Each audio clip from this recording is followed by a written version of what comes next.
ஒரு வெள்ளிக்கிழமை ரிலீஸ் ஆகுது. ஸோ அந்த படத்தை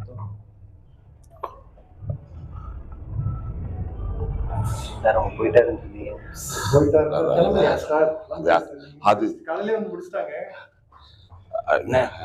இல்லை சார், ட்ரெய்லர்லேயே வந்து மிடில் கிளாஸ் அப்படின்ட்டு எங்கள் டைட்டில் நீங்கள் ப்ரொமோஷன் பண்ணியிருந்தீங்க. அப்போ சரி நீங்கள் வந்திருக்கிறதுனால பூவோட சேர்ந்து நாரும் மணக்குன்ற மாதிரி அப்படியே எங்களையும் கொஞ்சம் அப்படியே அதுதான் வந்து கஷ்டப்பட்டு இது ஒரு பிளானாக நான் கொஞ்சம் பண்ணோம்.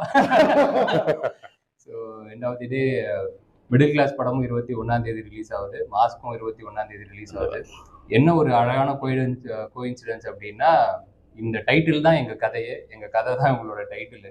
ஸோ டெஃபினட்டாக 2 படமே உங்களுக்கு பிடிக்கும்.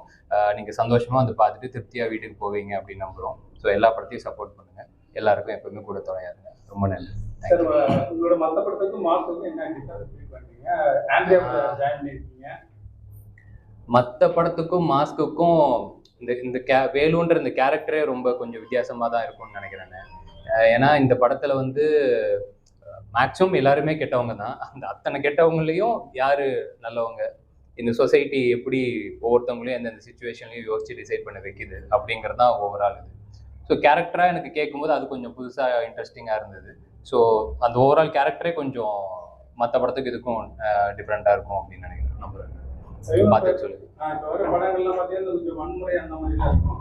உங்க படம் வந்து அந்த உணர்வுபூர்வமான படங்களா தான் இது வரைக்கும் வந்துட்டு இருக்கு. அதுல இருந்து மாஸ்க் ஏதாவது டிஃபரா இருக்கா? ட்ரெய்லர் பார்த்தீங்களா? டமால் டிமால் 3-4 கன் ஷாட்லாம் வந்தது.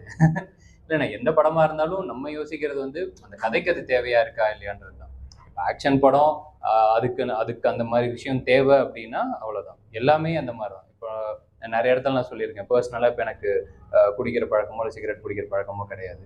ஆனால் அது படத்துக்கு தேவை, அந்த கேரக்டருக்கு தேவை. இப்போ டாடா நீங்கள் பார்த்துருந்தீங்கன்னா அந்த பையன் அதனால தான் அவன் லைஃபே தப்பாக ஆகும். அதை காமிச்சாதானே அதுக்கப்புறமேட்டு அவன் தப்புல இருந்து திருந்துறதையும் நம்ம காமிக்க முடியும். ஸோ கதைக்கு தேவையானபடி தான் எல்லாருமே யோசிச்சு பண்ணுவாங்க. ஃபோர்ஸ்டா வாண்டடா எந்த கிரியேட்டரும் அப்படி யோசிக்க மாட்டாங்க நான் நம்புறேன். டெஃபினட்டா நானும்